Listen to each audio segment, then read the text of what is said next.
নমস্কার বন্ধুরা, welcome to cricket and football hub. তো বন্ধুরা, এই ভিডিওতে তোমাদের মধ্যে বেশ কয়েকটা গুরুত্বপূর্ণ আপডেট নিয়ে আলোচনা করার আছে। সেহেতু এই ভিডিওটা একটু না স্কিপ করে তোমাদের পুরোটা দেখার অনুরোধ থাকলো। আর তোমরা যারা আমাদের এই চ্যানেলে প্রথমবার এসেছো তারা কিন্তু অবশ্যই আমাদের এই ভিডিওতে একটা লাইক দিয়ে আমাদের এই চ্যানেলটাকে তোমরা সাবস্ক্রাইব করে নিও, কারণ তুমি কিন্তু এখানে তোমাদের প্রিয় দলের সমস্ত রকম খেলার খবর সবার আগে পেয়ে যাবে। তো চলো আর দেরি না করে আজকের ভিডিওর মেইন টপিকগুলো নিয়ে আলোচনা শুরু করা যাক।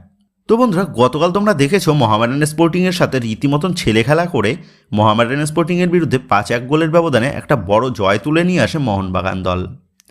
গতকালের ম্যাচের প্রথম একাদশে 4টে পরিবর্তন করে দল নামায় কোচ সার্জিও লোবেরা।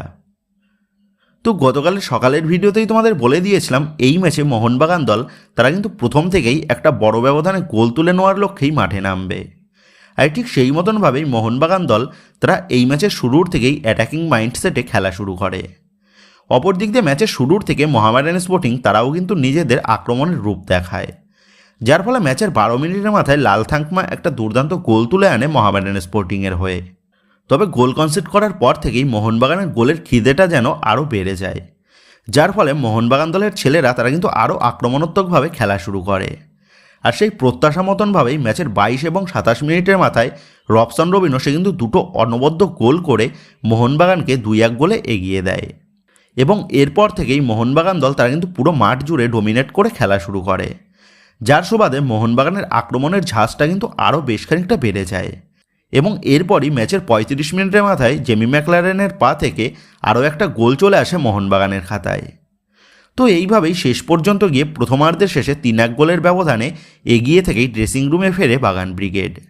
এরপর দ্বিতীয়ার্ধের শুরুর থেকেই সেই প্রথমার্ধের ছন্দেই খেলা শুরু করে মোহনবাগান দলের ছেলেরা, যার ফলে ম্যাচের 62 মিনিটের মাথায় মনবীর সিং সে কিন্তু একটা দুর্দান্ত হেড দিয়ে মোহামেডান স্পোর্টিংয়ের জালে বল জড়িয়ে দেয়। তবে মনবীর সিংয়ের গোলটা খুব সম্ভবত মোহামেডান স্পোর্টিংয়ের ওন গোল হিসাবে ডিসাইড হয়। তো এরপর ম্যাচের 70 মিনিটের মাথায় মোহনবাগান সমর্থকদের সেই ডিমিগডের পা থেকে দূরপাল্লার একটা অনবদ্য গোল দেখতে পায় বাগান সমর্থকরা। আর দিমিত্রি পেট্রাটসের করা গোলের সুবাদেই 5-1 গোলের ব্যবধানে এগিয়ে যায় মোহনবাগান দল। এবং শেষ পর্যন্ত গিয়ে এই 5-1 গোলের ব্যবধানেই গতকাল মোহামেডান স্পোর্টিংয়ের বিরুদ্ধে একটা বড় জয় তুলে নিল মোহনবাগান। আর গতকালের ম্যাচে এই বড় ব্যবধানের জয়ের ফলেই বর্তমানে মোহনবাগান দল তারা কিন্তু পয়েন্টস টেবিলের জয়ের হ্যাট্রিক করে লিগ শীর্ষে পৌঁছে গেল। তো তুলনামূলকভাবে সহজ প্রতিপক্ষ মোহামেডান স্পোর্টিংয়ের বিরুদ্ধে গতকালের ম্যাচটা যে মোহনবাগানের জন্য মাস্ট উইন ম্যাচ ছিল তা কিন্তু আগে থেকে স্পষ্ট ছিল। আর ঠিক সেই কারণেই গতকালের ম্যাচে কোচ সার্জিও লোবেরা তিনি কিন্তু একাধিক প্লেয়ারদের মাঠে নামার সুযোগ করে দেয়। তো যাই হোক, মোহামেডান স্পোর্টিংয়ের বিরুদ্ধে জয়ের পর এবার কিন্তু মোহনবাগান দল তাদের পরবর্তী ম্যাচ রয়েছে আগামী 6ই মার্চ বিকেল 5টা থেকে। তো প্রকাশিত হওয়া সূচি অনুযায়ী এই ম্যাচটা মোহনবাগানের অ্যাওয়ে ম্যাচ থাকলেও ওই দিনে কলিঙ্গ স্টেডিয়াম অ্যাভেলেবেল না থাকার কারণে ওড়িশা এফসির বিরুদ্ধের ম্যাচটা যুবভারতীতেই অনুষ্ঠিত হওয়ার একটা আপডেট জানা গেছিল গত বেশ কিছুদিন আগে। আর বর্তমানে দাঁড়িয়ে এই বিষয়ে যে চূড়ান্ত আপডেটটা জানা গেছে তা হলো আগামী 6ই মার্চ মোহনবাগান তারা কিন্তু নিজেদের হোম গ্রাউন্ড থেকেই ওড়িশা এফসির বিরুদ্ধে ম্যাচ খেলতে চলেছে, যেটা কিন্তু এই শর্ট টাইমের লিগে আরও একটা বাড়তি অ্যাডভান্টেজ মোহনবাগানের জন্য সেটা কিন্তু বলাই যায়। তো এই ওড়িশা এফসির বিরুদ্ধে ম্যাচটা একদিকে যেমন মোহনবাগানের জন্য গুরুত্বপূর্ণ, অপর দিক দিয়ে এই ম্যাচটা কোচ সার্জিও লোবেরার জন্য একটা কিন্তু বাড়তি পরীক্ষার ম্যাচ। কারণ গত 2 থেকে 3 মরশুম ধরে এই ওড়িশা এফসি দলের হেড কোচের পদেই যুক্ত ছিলেন মোহনবাগান দলের বর্তমান হেড কোচ সার্জিও লোবেরা, যার ফলে নিজের প্রাক্তন দলের বিরুদ্ধে এই ম্যাচটা তার কাছে যে একটা স্পেশাল ম্যাচ হতে চলেছে তা কিন্তু তিনি গতকাল ম্যাচ শেষে প্রেস কনফারেন্সেই জানিয়ে দিয়ে গেছেন। তো চলতি মরশুমের লিগে এই ওড়িশা এফসি দল তারা কিন্তু মাত্র একটা ম্যাচ খেলেছে, যেখানে প্রথম ম্যাচেই ড্র দিয়েই কিন্তু তারা লিগ শুরু করেছে। সেক্ষেত্রে বলাই যায় আগামী 6 তারিখের ম্যাচটা মোহনবাগানের কাছেও একটা কঠিন ম্যাচ কিন্তু হতে পারে। তবে আমরা সকলেই জানি মোহনবাগান তারা চ্যাম্পিয়ন দল, আর সেই চ্যাম্পিয়ন দলের মেন্টালিটি নিয়েই আগামী 6 তারিখের ম্যাচেও ওড়িশা এফসির বিরুদ্ধে জয় তুলে নিয়ে আসতে পারবে জেমি ম্যাকলারেন, দিমিত্রি পেট্রাটসরা। তো যাই হোক, গতকালের ম্যাচ শেষে মোহামেডান স্পোর্টিংয়ের কোচ মেহেরাজ উদ্দিন তিনি বলেন, মোহনবাগান সত্যিই শক্তিশালী দল। এমন শক্তিশালী দলের বিরুদ্ধে জয় পেতে গেলে আমাদের খেলাতে আরও ইমপ্রুভমেন্টের দরকার ছিল। আমরা আশা করব পরবর্তী ম্যাচগুলোতে নিজেদের পারফরমেন্সকে আরও ভালো করতে। তবে এই চলতি মরশুমে মোহনবাগান দল তারা লিগ চ্যাম্পিয়ন হওয়ার প্রবল দাবিদার। তো গতকালের ম্যাচ শেষে এমনই কিছু মন্তব্য করতে শোনা যায় মোহামেডান স্পোর্টিংয়ের হেড কোচের মুখ থেকে। তো এর পাশাপাশি গতকাল মনবীর সিং তিনি বলেন, আমরা চ্যাম্পিয়ন দল, আর চ্যাম্পিয়ন দলের মতনই আমরা পয়েন্টস টেবিলের টপে অবস্থান করছি। আমরা চেষ্টা করব পরবর্তী ম্যাচগুলোতে নিজেদের পারফরমেন্সকে আরও ভালো করা এবং দলের জন্য গুরুত্বপূর্ণ জয় তুলে নিয়ে আসা। অপরদিক দিয়ে গতকালের ম্যাচ শেষে মোহনবাগান কোচ সার্জিও লোবেরা তিনি বলেন, আজকের ম্যাচের জয়ের পর এই ম্যাচ নিয়ে তিনি আর ভাবছেন না, তার ভাবনা এবার পরবর্তী ম্যাচে।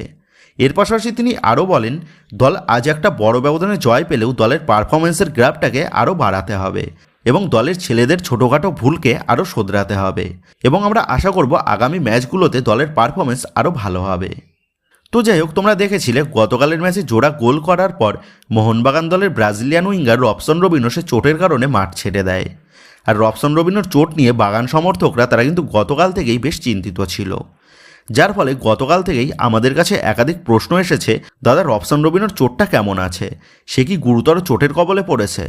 তো এই বিষয়ে সর্বশেষ আপডেট অনুযায়ী যতটা জানা গেছে, রবসন রবিনোর চোটটা তেমন একটা গুরুতর নয় এবং ম্যাচ শেষে রবসন রবিনো সে কিন্তু নিজেই জানিয়ে দিয়েছেন প্রথম শটটা মারার পর থেকেই তিনি ডান পায়ে অস্বস্তি বোধ করছিলেন, কিন্তু দল যেহেতু পিছিয়ে ছিল সেই কারণে তিনি দলকে সাহায্য করার জন্য ব্যথা নিয়েই খেলেছিলেন। তবে কোচ সার্জিও লোবেরা তিনি কিন্তু রবসন রবিনোকে নিয়ে বাড়তি ঝুঁকি নিতে নারাজ ছিলেন, যার কারণে তিনি কিন্তু রবসন রবিনোকে সাবস্টিটিউট করে দেন। তবে সবশেষে রবসন রবিনোর চোট নিয়ে যে সুখবরটা রয়েছে তা হলো ম্যাচ শেষে রবসন রবিনো সে কিন্তু নিজে পায়েই হেঁটে বেরিয়েছেন। সেক্ষেত্রে বলাই যায় রবসন রবিনোর চোটটা অতটাও কিন্তু গুরুতর নয়। তবে আজ রবসন রবিনোর মেডিকেল হবে এবং তারপরেই কিন্তু নিশ্চিতভাবে জানা যাবে রবসন রবিনোর চোটটা কতটা গুরুতর। তবে সব কিছু ঠিকঠাক থাকলে আগামী 6 তারিখের ম্যাচে রবসন রবিনোকে কিন্তু আমরা মাঠে দেখতে পেতে চলেছি, যেটা কিন্তু বর্তমানে দাঁড়িয়ে একটা বড় স্বস্তির খবর আপামর বাগান জনতার জন্য, তা কিন্তু বলাই যায়। অপর দিক দিয়ে দলের স্বার্থের কথা মাথায় রেখেই চোট নিয়ে কিন্তু রবসন রবিনো তিনি গতকালের ম্যাচে খেলে গেছেন, যার ফলে রবসন রবিনোর এই লড়াকু মেন্টালিটির জন্য তিনি যে বাগান সমর্থকদের কাছ থেকে আরও বাড়তি একটা ভালোবাসা কুড়ালেন তা কিন্তু বলাই যায়। আর রবসন রবিনোর এই লড়াকু মানসিকতার কারণে আমরা কিন্তু তোমাদের কাছ থেকে রবসন রবিনোর নামে এই ভিডিওতে একটা লাইক আশা করতেই পারি। তো যাই হোক, তোমরা জানো গতকালের ডবল হেডার ম্যাচের প্রথম ম্যাচে ইন্টারকাশি দল তারা কিন্তু মুখোমুখি হয়েছিল কেরালা ব্লাস্টার এফসির বিরুদ্ধে। আর গতকালের ওই ম্যাচে ইন্টারকাশি তারা কিন্তু 2-1 গোলের ব্যবধানে কেরালা ব্লাস্টার এফসির বিরুদ্ধে একটা দুর্দান্ত জয় তুলে নিয়ে আসে। আর কেরালা ব্লাস্টার এফসির বিরুদ্ধে এই জয় দিয়েই চলতি মরশুমের লিগে তথা ইন্টারকাশির অভিষেক মরশুমেই তারা কিন্তু নিজেদের প্রথম জয়টা তুলে নিয়ে আসলো। তো গতকাল ইন্টারকাশি দলের পারফরমেন্স কিন্তু দুর্দান্ত ছিল। কোচ অ্যান্তোনিও লোপেজ আবাসের নেতৃত্বে ইন্টারকাশি দল তারা 3 ম্যাচের মধ্যে 2 ম্যাচে ড্র এবং 1 ম্যাচ জিতে 5 পয়েন্ট নিয়ে বর্তমানে তারা পয়েন্টস টেবিলের 6 নম্বর স্থানে রয়েছে এবং আশা করা যায় কোচ অ্যান্তোনিও লোপেজ আবাসের হাত ধরে ইন্টারকাশি তারা চলতি মরশুমে একটা ভালো পজিশনে শেষ করবে। তো যাই হোক, এবারে লাস্ট আপডেটটা বেরিয়ে আসছে এক নতুন প্লেয়ারের সাইনিংয়ের বিষয় নিয়ে। আর সেই প্লেয়ারটা হচ্ছে 18 বছর বয়সী ভারতীয় লেফট ব্যাক পজিশনের প্লেয়ার তোকচাম মালেম সিং, যে বর্তমানে যুক্ত ছিল ইন্ডিয়ান ফুটবল লিগ অর্থাৎ আই লিগের ক্লাব গোকুলাম কেরালা এফসি দলে। 2023-24 মরশুম থেকে এই মালেম সে কিন্তু যুক্ত ছিল বেঙ্গালুরু এফসির রিজার্ভ দলের সাথে এবং চলতি মরশুমে তিনি যোগ দিয়েছিলেন গোকুলাম কেরালা এফসিতে। তবে বর্তমানে দাঁড়িয়ে যে লেটেস্ট আপডেটটা জানা যাচ্ছে তা হলো গোকুলাম কেরালা এফসি থেকে এই মালেমকে এবার কিন্তু নিজেদের দলে সই করিয়ে নিল কেরালা ব্লাস্টার এফসি। মণিপুরি এই তরুণ ডিফেন্ডারকে দলে চূড়ান্ত করে কেরালা ব্লাস্টার এফসি তারা কিন্তু চলতি মরশুমে নিজেদের ডিফেন্স লাইনকে আরও শক্তিশালী করার পরিকল্পনায় রয়েছে। তো যাই হোক বন্ধুরা, এই ভিডিওতে এই আপডেট কটা নিয়েই তোমাদের মধ্যে আলোচনা করার ছিল। তো আশা করি ভিডিওটা তোমাদের ভালো লেগেছে। তো যদি ভিডিওটা ভালো লেগে থাকে তাহলে ভিডিওতে লাইক দিয়ে চ্যানেল সাবস্ক্রাইব করে পাশে থাকা বেল আইকনটা অবশ্যই প্রেস করে দিও। আর তোমরা যারা এখনও পর্যন্ত আমাদের সোশ্যাল মিডিয়া পেজের সাথে যুক্ত হওনি তারা নিচে ডেসক্রিপশন বক্সের লিঙ্ক থেকে আমাদের সোশ্যাল মিডিয়া পেজের সাথে যুক্ত হয়ে যেও, কারণ এখন কিন্তু সমস্ত রকমের লেটেস্ট আপডেটগুলো সবার আগে আমাদের সোশ্যাল মিডিয়া পেজেই পোস্ট করা হয়। আর তোমরা এখন ফেসবুক এবং ইনস্টাগ্রামে গিয়ে তোমরা আমাদের এই চ্যানেলের নাম লিখে সার্চ করলেও তোমরা কিন্তু আমাদের ফেসবুক এবং ইনস্টাগ্রাম পেজটাও খুঁজে পেয়ে যাবে। সেক্ষেত্রে তোমার প্রিয় দলের সমস্ত রকম লেটেস্ট আপডেট সবার আগে জানার জন্য এবং আমার সাথে সরাসরি যে কোনো বিষয়ে কথা বলার জন্য তোমরা অবশ্যই মনে করো আমাদের সোশ্যাল মিডিয়া পেজের সাথে যুক্ত হয়ে যেও। তো বন্ধুরা, এই ভিডিওটা এটুকুই ছিল। তো আসি বন্ধুরা, দেখা হচ্ছে পরের ভিডিওতে।